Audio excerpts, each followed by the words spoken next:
안녕하세요. 롱테이크 김지윤입니다. 안녕하세요. 전은입니다. 네, 추석 연휴 굉장히 길었는데 맞아요. 끝나니까 미치겠더라고요. 네, 은하님 뭐 하셨어요? 저는 일본에 다녀왔습니다. 동경에 다녀왔고요. 역시 네, 일본 가서 뭐 했어요? 일본에서 전시회 몇 개 보고요. 데이비드 호크니. 맞아. 그때 네. 보러 간다 그랬지. 네, 그다음에 입센로랑 패션 전시회도 보고. 오. 네. 근데 데이비드 호크니가 굉장히 좋았어요. 좋겠죠. 네. 그 락다운 시절에 네. 2019년에 데이비드 호크니가 노르망디에 1년간 머물면서 프랑스. 예, 거기에서 이제 어떻게 나가고 뭐 사람 만나고 할 수가 없으니까 그 자연을 중심으로 작업만 했구나. 네, 사계절을 담은 작품, 아주 그 대형 작품들을 많이 만들었었는데 그걸 볼 수 있어서 굉장히 좋았고, 데이비드 호크니의 대표작, 그 부모님이 나오는 2인 초상화 이런 것들 다 볼 수 있었는데, 와, 노거장인데 한 10년 전부터 아이패드 맞아요. 예, 네. 그거를 배워서 이제 새로운 기법의 그 드로잉들을 내고, 그 사람이 미술 이론도 굉장히 많이 연구를 해요. 그래서 원근법이라든지 이런 것들, 그다음에 옛날에 이제 거장들 베르메르나 카르바지오가 어떤 식으로 이렇게 구도를 잡았나 이런 것들을 연구해서 또 자기 작품에 적용시키고 하니까, 와, 37년생인데 정신적으로는 나보다 젊은 것 같아. 대단한 생각을 많이 했어요. 특히나 37년생인데 아이패드를 활용해서 맞아요. 작품을 만든다는 게, 이거는 사실 그쯤 되면은 그냥 이름도 이미 알려졌고, 맞아요. 벌만큼 버셨고, 쉴 수도 있는데, 끊임없이 작품 세계를 넓혀가는 거는 정말 대단한 거장이구나라는 생각을 했죠. 풍경화를 그리는데 굉장히 대형 풍경화. 그러니까 거의 그 리얼 사이즈, 실물 사이즈의 나무와 거의 육박하는 그림을 우와. 그리시거든요. 의도가 우리가 풍경을 바라보는 풍경으로 이제 풍경화를 감상을 하잖아요. 그분은 우리가 그 그림 옆에서 숲길을 거니는 듯한 경험을 주는 풍경으로 풍경화를 그리신다 그러고. 그러니까 엄청나게 좀 새로운 생각을 하시는 그러네요. 거죠. 경험하는 예술이네요. 맞아요. 아주 좋았습니다. 지윤님은 뭐 했어요? 저는 쉬었어요. 아무것도 안 하고 일단 좀 쉬고, 뭐 아무것도 안 하진 않았고, 뭐 책도 좀 읽고, 그리고 뭐 남아있는 잔업들 이런 것들 좀 처리를 하고. 그 쉬는 게 아니잖아. 근데 원래 나 같은 사람은 아무것도 안 하고 쉬면 더 불안해. 그러니까 뭔가 하루에 하나씩은 좀 해줘야지 돼요. 평생을 그렇게 살아서. 그리고 제가 요리를 좀 했어요. 뭐를? 그냥 밥. 네. 아니, 왜냐면은 이제 믿지 않는 분들도 많으시겠지만 제가 예전엔 한 요리를 했습니다. 저는 믿습니다. 네. 내가 먹인 적도 있는 것 같은데, 그렇지. 외국에 있을 때. 네. 아니, 한국에서도 좀 먹었지. 그래서 특히 이제 외국 생활을 하다 보면은 이게 우리가 마음에 드는 음식을 다 찾아서 먹을 수가 없으니까 아무래도 요리를 좀 많이 하게 돼요. 그리고 제가 첫째를 또 이제 캐나다에서 낳았고 하니까 그때 아이 먹는 것까지 해갖고서는 이제 정말 아주 호미한 가정주부의 삶을 살았었거든요. 나 그때 되게 행복했어. 그래서 요리도 진짜 많이 했었고, 케이크도 굽고 막 이랬어요. 근데 바빠지기 시작을 하면서 이제 언제부턴가, 그리고 우리나라가 또 이제 배달의 민족 아니겠습니까? 그렇죠. 그러니까 자꾸 시켜 먹기도 하고 나가서 먹기도 하고 이러다가 최근 들어서 갑자기 요리가 하고 싶은 거야. 아이들도 좀 먹이고 싶고. 네. 저도 먹여주세요. 그래서 요리를 이제 좀 했더니 애들이 좋아하더라고요. 맛있다고. 그래서 뭐랄까, 이게 이제 그냥 단순히 가족을 먹이기 위해서 요리를 한다기보다 가정일을 하는 게, 그러니까 뭐 요리라든지 가드닝이라든지 그리고 바느질이라든지 이런 게 되게 힐링이 되는 포인트가 있어요. 그래서 내가 뭐 딴 데서 힐링을 찾지 말고 이렇게 사분사분하게 뭐 하는 거, 뭐 집안일 하는 거 이런 데 좀 찾자. 그래서 요리를 오랜만에 해서 기분이 좋았죠. 그렇군요. 네. 좋은 연휴였습니다. 자, 그러면 오늘은 이제 무슨 이야기를 준비를 하셨습니까? 지윤님과 제가 오랜만에 영화를 하나 같이 봤잖아요. 그쵸. 영화 같이 본 게 되게 오래됐어요. 몇십 년 됐어. 사실은 그래. 근데 뭐 올해 이제 우리가 영화 얘기를 좀 했지. 네. 오펜하이머 얘기도 하고, 그치. 인어공주 얘기도 하고. 근데 갑자기 우리가 너무 좀 궁금해진 영화가 하나 생겼잖아. 그치.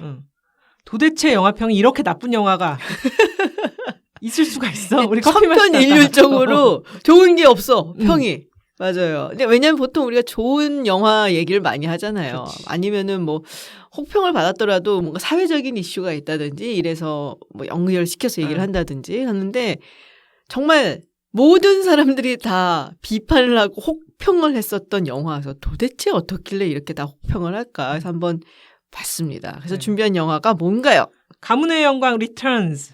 네. 가문의 영광 시리즈 6편이더라고요. 아, 6편이구나 벌써. 1편이 언제 나왔지? 2001년인가 뭐 그때쯤이었던 것 같은데. 근데 그거 봤어 나. 저 봤습니다. 아, 저는 그때 한국에 없어서 못 봤는데 나중에 봤어요. 나중에. 예. 그렇게 나쁘지는 않았었는데. 맞아요. 그거는 되게 괜찮았어요. 그리고 이게 이제 가문의 영광, 가문의 위기 뭐 어쩌고 해갖고 한 5편 정도 나오고 마지막 5편 나왔던 게 2011년인가 뭐 이랬던 것 같아요. 맞아요. 그것도 벌써 10년이 넘었다 그러더라고요. 예. 그리고서는 그리고 나서 돌아온 속편인데 평이 얼마나 안 좋았나 소개해 주시죠. 영화 평론가들의 별점이 후덜덜했는데 박평식 평론가 네네네. 별 1개를 주시고 네. 커멘트가 재밌어요. 네. 멸족 예감. 오진우 평론가, 이용철 평론가는 0개를 줬더라고요. 누르지를 않으셨죠. 이동진 평론가는 그 평을 자체를 안 남겼던데 안 보셨다는 듯. 그래요? 나는 한 번은 웃길 줄 알았다라는 평을 들은 것 같은데 하여튼 뭐 평론가들 얘기까지 들을 필요도 없을 것 같아요. 언론도 장난 아니었거든요. 맞아. 이럴 거면은 영화 왜 만들었냐. 네.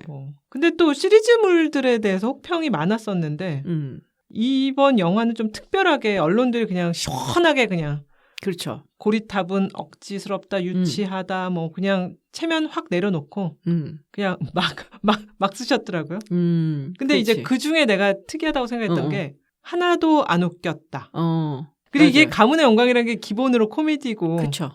정준하가 나오고 뭐 탁재훈이 나오니까 이거 당연히 유치하지만 웃긴 거 아니야? 라고 생각도 했는데 웃기지 않아? 아니 그리고 그 얘기도 했었거든요. 그냥 시원하게 웃으시라고 작품성 없다 뭐 이런 얘기를 그러니까. 배우들이 나와서 직접 이야기를 하기도 했었고 그래서 이렇게까지 혹평을 천편일률적으로 내놓기가 쉽진 않은데 뭐 하나 포인트를 잡잖아요. 그렇지. 뭐가 뭐 어쩌고저쩌고인데 정말 그냥 대놓고서는 재미없다, 웃기지 않는다, 화를 내는 평도 있었고 거의 뭐 그랬었죠. 그래서 사실 이번에 우리가 롱테이크 이걸 준비할 때는 굉장히 좋은 의도, 선한 의도, 남들이 찾지 못하는 좋은 점을 우리는 찾아보자. 우리 또 따뜻한 사람이다. 그러니까. 네. 김지훈 박사가 늘 어떤 날카로운 논평만 낼 수 있냐. 김지훈 박사. 아니 내가 되게 매정하고 이렇게 보이나 봐. 그런 얘기를 하시는 분들이 많거든요. 그래서 어땠어? 남들이 하지 말라는 건 하지 말아야 돼. 기자분들 의심해서 죄송합니다. 저희도 못 웃었습니다. 그러니까. 나 가끔 웃긴 했어. 헛웃음이었잖아요. 어처구니 없는 웃음 뭐 약간 이런 거. 그래도 하나만 좀 좋은 걸 얘기를 해봐요. 하나만? 러닝 타임이 99분이다. 좀 짧은 거. 좀 짧은 거. 오펜하이머를 보고는 그 후파가 굉장히 크구나. 만약에 이게 2시간 넘고 이랬어 봐요. 그럼 화나지. 우리 중간에 싸웠지. 누가 그치, 이거를 그치. 보러 가자 그랬냐. 네가 했어. 그래서 끝났을 텐데 다행히 99분에 후다닥 나왔습니다. 안 찾아볼 수가 없더라. 영화가 어떻게 만들어졌는지. 그랬더니 일단 촬영 기간이 2개월 남짓이라고 하더라고요. 근데 어떻게 이걸 다 2개월 안에 맞췄지? 근데 이게 촬영 기간 2개월이란 얘기도 있고 촬영은 한 달이고 편집 뭐 보정 이게 또 한 달이었다라는 얘기도 있어요. 근데 생각해 보니까 저도 영화를 보면서 전 사실 일반인의 막눈이잖아요. 그렇죠. 그래서 이 싱크라고 하거든요. 예. 입하고 목소리하고 안 맞는 그 싱크가 안 맞는 경우들이 보이는 거예요. 그래서 저거 말도 안 되는데 영화에서 저런 거는 막 이런 거라든지 진짜 대충 만들었구나. NG가 없었던 촬영장이라는 얘기가 있더라고요. NG가 나도 그냥 갔단 거지. 그냥 그거는. 간 거지. 그러니까 배우분들도 내려놓고 긴장감 없이 연기하시고. 저는 근데 조금 심각하게 생각을 해봤어요. 그래서 뭐가 문제일까? 가장 큰 문제는 연기에 있다고 생각을 했어요. 네. 일단 이제 김수미 선생님이 연기파죠. 우리가 전원일기 유령엄니 생각해보면 어마어마한 연기파인데 늘 우리가 뭐 유튜브라든지 이런 데서 보던 모습하고 다른 게 하나도 없어요. 머리에 물들인 것밖에. 그러니까 이게 연기라고 느껴지지 않고 원래 김수민 선생님은 저렇게 나와서 저렇게 얘기를 하시는 분이야. 뭐 전라도 사투리 정도밖에는 다른 게 없고 며느리분까지 데리고 나오죠. 그렇죠, 그렇죠. 그리고 탁재훈 씨, 정준하 씨 모두 웃기기로는 정평이 난 사람들이잖아요. 그치. 특히 탁재훈 같은 경우는 저는 대한민국에서 가장 웃긴 사람들 중에 한 명이라고 생각을 하는데 이게 개그맨이라든지 이렇게 웃음을 주는 예능인에 크게 보면 두 부류가 있어요. 하나는 그 순간적인 애들이 빵빵 터지는 사람들. 그 또 하나는 연기력이 진짜 끝내주는 사람들. 그러니까는 이제 연기력이 끝내주는 개그맨이나 예능인이라면은 이제 이수지 씨 같은 사람. 대단하죠. 대단하죠. 린정어맹입니다. 의자라고. 근데 탁재훈 씨는 사실 전자란 말이에요. 신동엽 씨나 이런 사람처럼 정말 순간순간 막 기지가 기발나갖고서는 한마디 툭 내던지는데 근데 너무 자지러지게 너무 웃기잖아요. 그러니까 영화에는 사실은 그런 이제 매력적이고 굉장히 재밌는 포인트들이 나올 수가 없는 거예요. 그래서 기껏 우리가 탁재훈 씨한테서 볼 수 있었던 것은 사실은 그냥 전라도 사투리밖에 없는 거지. 되게 잘하지도 않잖아, 솔직히. 그리고 그래서 저는 가문의 영광 오리지널을 다시는 못 보고 그걸 이렇게 압축시켜 놓은 이제 그 소개 영상 같은 거 있잖아요. 유튜브에 찾아봤어요. 다시 한 45분 된 것도. 근데 그걸 딱 보면서 느낀 게 그거였어요. 일단 배우들이 연기를 너무 잘해요. 그때 사실 박근영, 유동근 뭐 그치. 정준호 그리고 김정은 씨까지. 예. 근데 박근영 씨도 너무 연기를 잘하고 거기서 정말 연기를 잘한 게 유동근 씨였거든. 맞아요. 근데 이 유동근 씨가 원래는 이제 왕 역할만 나오잖아요. 항상 사극에서 굉장히 뭐 진중하고 이런데 거기서 나와갖고서 세상 무식한 전라도스를 막 쓰면서 이런 이제 조폭의 2인자로 딱 나오니까 너무나 의외였던 반전. 그리고 연기를 진짜 잘해. 찰떡같이 하셨죠. 그 정준호 씨도 정말 그 깐족깐족거리는 그 특유의 뺀질뺀질함. 그러면서도 이제 굉장히 뛰어난 그런 연기라든지 뭐 이런 걸 너무 잘하고 그래서 이거는 뭐 여러 가지 문제점이 있지만 기본적으로 뭐랄까 연기력으로 이 영화를 채운 사람이 거의 한 명도 없구나라는 생각이 들어서 그래서 조금 안타깝더라고요. 그래서 그 결과 사실은 그 영화가 결과가 좋았죠. 국내 관객이 그쵸. 거의 500만 넘게 모았고 유동근 씨는 상도 받았을 걸 아마? 아 그랬나? 상도 받았. 조연상 청룡영화제 조연상인가 뭐 받았을 거예요. 그러니까 의외성이 굉장히 두드러졌고 뭐 스토리가 뭐 약간 얼토당토 없고 허무맹랑하지만 어쨌든 많은 사람들한테 즐거움을 주고 근데 이제 이게 너무 울고 먹었지. 그 똑같이 사실 만든 거잖아. 그거를 사람들만 바꿔갖고 살짝. 굉장히 이 영화를 보고 나서 생각을 깊이 많이 하게 된. 나름 의미가 있네 그러면서. 그러니까 근데 오펜하이머 보고도 이렇게 깊이 생각하진 않았던 것 같아. 나도 그래. 그런데 이 영화를 왜 이렇게 만들었나? 근데 이제 추석 전에 별달리 볼만한 영화가 없는 그 시점이 있잖아. 추석 때 또 이제 무슨 천박사 이런 게 개봉을 하니까 그 빈 틈을 노려서 추석 연휴까지 잠깐 치고 빠지면 100만 원 넘겠다 이 생각을 하셨던 것 같아요. 약간 빈집 공략 뭐 약간 이런 그렇지. 거구나. 이게 투자액이 40억이래요. 40억? 근데 손익분기점이 100만이 추산이 되더라고요. 택도 없을 것 같은데. 네, 그래서 제가 확인해봤죠. 10월 2일 기준으로 누적 관객 15만. 근데 이제 이게 개봉 11일 차거든요. 요즘 영화들이 2주를 못 넘어. 그리고 지금 이제 지금 개봉과는 이제 늘씬늘씬한 빛나는 그거를 강조를 해. 빛나는 얼굴의 강동원 씨 영화가 인기를 모으고 있으니까 인기 많다 그러더라. 손익분기점을 넘는 게 불가능하죠. 그렇죠. 그럼 수십억을 그냥 활활 불태운 거잖아요. 떼서 우리 주지 뭐 이런 얘기는 하지 않겠어요. 5편이 얼마였죠? 5편이 한 100만, 160만 정도? 100만을 좀 넘었다고 봤어요. 그렇구나. 그러니까 요번에도 오랜만에 나와서 맞아요. 가문의 영광 시리즈의 향수를 가지고 있는 사람들이 그 정도 와주지 않을까? 뭐 이런 생각을 했던 게 아닌가라는 생각이 좀 드네요. 그런데 그 영화 환경이란 게 10년 전과 너무 다르잖아요. 그러니까 좀 달라진 영화 환경에 대해서도 얘기를 좀 해봤으면 좋겠는 게 저희 친구들 중에도 이 영화계 쪽에 있는 친구들이 그렇지. 있잖아요. 들어보면은 코로나 때문에 굉장히 힘들었다. 그건 뭐 누구나 아는 사실이고. 그래서 이제 코로나가 풀리면서 이제 조금씩 다시 이제 기지개를 편화했는데 환경이 너무 달라져서 이건 이거대로 굉장히 또 힘들다라는 거예요. 그러니까 결국에는 OTT 열풍에서 아직 회복을 못한 건가 싶기도 하고 근데 또 한국에 비하면 다른 나라 박스오피스는 그래도 회복세에 있단 말이에요. 굉장히 확연하게. 미국 같은 경우는 말할 것도 맞아요. 없고 근데 한국은 조금 유난히 성적이 안 좋은 편이란 말이에요. 영원히 회복이 안 되는 건 아닐까? 그러지 마. 우럭에.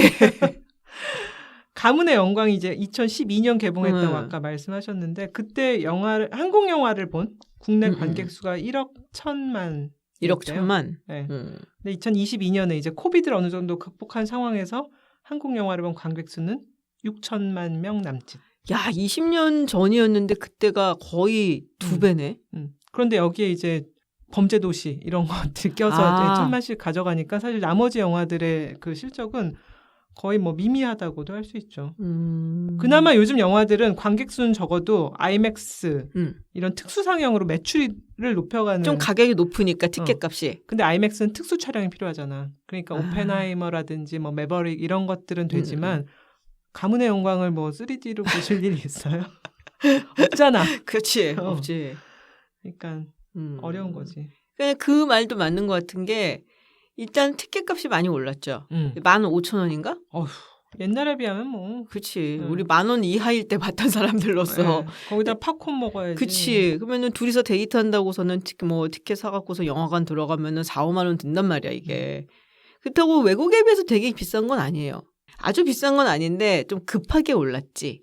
외국에 비해서. 그러니까는 이걸 이제 영화관까지 찾아가서 봐야 될 영화와 그럴 필요가 없는 영화가 이렇게 구분이 슬슬 되기 시작한단 말이에요.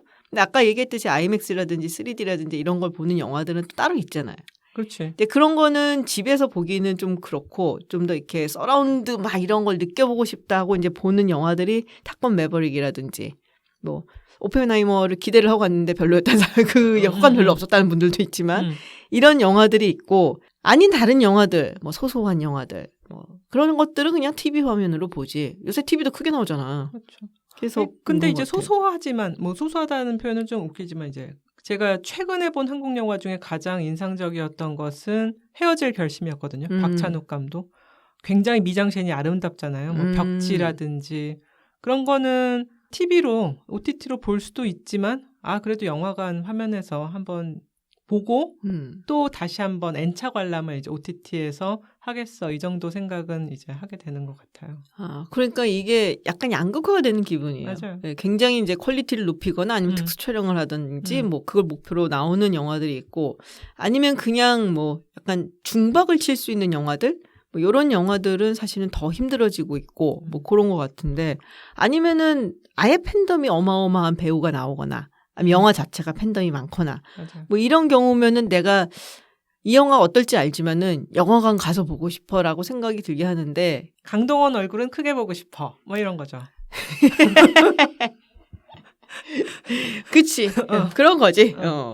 근데 그 정도가 아닌 다음에는 사실 더군다나 이게 속편 뭐 시리즈물이고 한데 뭐 11년이나 지났고 그 향수를 느끼기에도 너무 시간이 오래 갔어. 그치? 향수 느끼기 어려웠죠. 맞아요. 그러니까 코로나가 끝나고선 좀 나아질까 했는데 뭐 별로 이제 지지부진하고 또 올해 특히 어렵다는 얘기를 많이 들었어요. 한국 영화 전체가 올해 정말 어려워요. 그 최근에 더문 거기다 뭐 비공식 작전, 비상선언, 설경구 뭐 도경수에다가 뭐 이병헌 뭐 거기다 달짝지근에는 유해진이 이제 로코를 찍었다고 여러 가지 사실은 우리나라에서는 내노라는 천만 배우들 다 등장을 해서 했지만 정말 거의 다 손익분기점을 달성을 못했죠. 더문 같은 영화는 제작비가 280억이고 뭐 대단했죠. 그런 이제 CG나 이런 것들 이제 많이 투자를 했는데 CJ에서 투자를 한 거고 51만 명이 들어왔대요. 너무 처참하다. 가문의 영광보다 수익성 면에선 더 처참한 거지. 그러네. 그래서 이제 영화 산업이 코비드를 겪으면서 겪은 위기도 있지만 제대로 된 작품, 어떤 우리의 맞는 어떤 눈높이의 작품을 내놓는 것도 참 힘든 것 같다. 관객들의 수준이 더 높아졌다라는 것도 있나요? 관객들의 눈높이는 사실 우리나라 영화가 이제 그 기생충, 뭐 헤어질 결심하면서 또 깐느도 많이 가고 그런 영화들에 대해선 사람들이 기꺼이 이제 지갑을 여는 측면도 있는데 이제는 어설프게 어설픈 스토리라인, 그다음 어설픈 CG 이런 것들은 용서를 안 하고 이런 것들은 뭐 OTT로 내가 이거는 돈이 훨씬 싸잖아요. 그리고 요즘은 돈의 문제도 있지만 OTT를 볼 때 가장 중요한 것은 1.2에서 1.5배속. 빨리 돌린다고? 빨리 돌리지. 그러니까 사실 영화관에서 내가 몇 시간을 투자한다는 것은 돈 플러스 시간에 엄청난 투자라고 할 수 있어요. 맞아요. 또 길어졌잖아, 영화가. 그렇죠. 이제 영화는 내가 김지훈 박사랑 만날 시간이 뭐 한 2시간 남았다. 내가 영화나 한 편 볼까? 옛날에는 사실 이런 게 가능했어요. 이젠 안 돼. 이젠 안 돼요. 오늘 나는 오펜하이머를 볼 거야. 이렇게 하루 결심을 하고 그치. 일정을 잡지 않으면 어려운데 실제적으로 OTT는 더 젊은 세대일수록 다 빨리 돌린다. 빨리 돌려서 보는 게 있죠. OTT의 영향이 아무래도 아직까지 있는 것 같아요. 그러니까는 코로나 때 OTT가 막 뜨고 코로나가 끝나니까 이제 다시 영화관의 시대가 온다고 굉장히 안이하게 생각을 했던 게 아닌가라는 생각도 들고 그리고 배우들 입장에서도 내가 그 생각을 해봤거든. 내가 좀 더 크고 싶은 배우다 싶으면은 나는 넷플릭스 가고 싶을 것 같아. 그렇죠. 거기다가 세계적으로 한꺼번에 이제 개봉 그러니까 네트워크 효과를 누릴 수도 있고. 그러니까 한국 영화에 출연을 해서 한국에서 인기를 많이 얻고 큰 배우로 크는 것도 좋지만 사실 이 넷플릭스라든지 뭐 디즈니 플러스라든지 이런 데를 통해서 OTT로 전 세계로 쫙 퍼지게 되면은 내가 어쨌든 전 세계적으로 얼굴을 알리게 되는 거잖아요. 그러니까 당장 나한테 들어오는 돈이 뭐 적을지 클지는 잘 모르지만 그래도 본인의 어떤 입지라든지 위상이 올라가는 걸 생각한다면은 OTT가 굉장히 매력적일 것 같거든요. 이정재 씨 봐요. 이정재 씨는 지금 완전히 막 스타워즈도 나오고 글로벌 스타 됐잖아. 근데 이제 문제는 이제 이런 글로벌 회사들, 그다음 디지털 회사들이 점점 기술을 많이 쓴다라는 건데 AI 같은. 사실 최근에 헐리우드에서는 작가, 배우 할 것 없이 다 파업에 들어갔잖아요. 이제 AI를 이용한 디지털 트윈스, 그다음에 이제 OTT 중심의 그런 개봉 문화가 사실은 자기네들한테는 수입을 적게 하고 촬영 환경 같은 것들을 더 열악하게 한다. 그래서 굉장히 장기 파업이 됐는데 어쨌거나 크리에이터들한테 향후에 이제 영화 환경이란 게 한국뿐만 아니라 글로벌도 만만치는 않은 그 상황이고 이런 관계에서 이제 노동 관계, 진짜 그 배우를 우리가 셀레브리티가 아니라 노동자로 본다면은 향후에는 어떻게 변할지 두고 봐야 할 문제 같습니다. 이게 이제 시퀄이라고 하잖아요. 속편. 맞아요. 시리즈물의 속편이고 벌써 이제 6편이 된 건데 사실 이 속편을 만든다는 거 자체가 되게 힘든 일이기는 해요. 전편을 굉장히 성공시켰다라는 전제하에 속편이 나오잖아요. 전편 망했으면 속편 안 만들잖아, 맞아. 사실. 그래서 전편이 되게 인상적이기 때문에 관객들도 가서 속편이라고 볼 때 반반이란 말이에요. 관객의 반은 전편이 너무 좋아서 속편을 기대하고 오는 사람들, 그리고 나머지 반은 전편이 너무 좋았는데 속편을 만들었으니까 깔려고 준비하고 온 사람들이거든. 보통 그렇지 않아요? 나쁜 사람들. 그러니까 전편과 아무래도 비교가 돼서 성공하기가 쉽지 않고 신세계가 아직 안 나오고 있잖아. 그렇지. 아니 속편 나올 것처럼 끝났단 말이야. 끝날 때. 근데 아직도 안 나오고 있단 말이야. 근데 그럼에도 불구하고 성공한 속편들이 있어요. 어떤 거죠? 대부. 대부 1, 2, 3는 뭐 다. 3는 망이고, 그러니까 2가 사실 대부 1보다 더 좋다. 그렇지. 네, 로버트 드니로가 그때 이제 젊은 시절에 주인공으로 나왔었죠. 대부 2에. 그리고 스타워즈 같은 경우도 스타워즈는 이제 보통 우리가 이제 3개로 사가를 얘기를 하잖아요. 근데 4, 5, 6이 먼저 나오고 그다음에 뭐 1, 2, 3, 7, 8, 9가 나왔는데 보통 스타워즈 팬들은 1, 2, 3, 7, 8, 9 잘 안 쳐요. 네. 일단 4, 5, 6이야. 근데 4, 5, 6 중에서 5편. 그러니까 4, 5, 6이 나올 때에서는 이제 속편인 셈이죠. Empire Strikes Back. 이게 처음에 나왔었던 그 4편보다 훨씬 좋았다. 그렇게 생각하는 사람들이 굉장히 많아요. 그렇구나. 저도 그렇고. 그런 경우들이 몇 개 있는데 흔하진 않아. 시리즈물들은 정말 그 매트릭스 같은 경우도 사실은 맞아.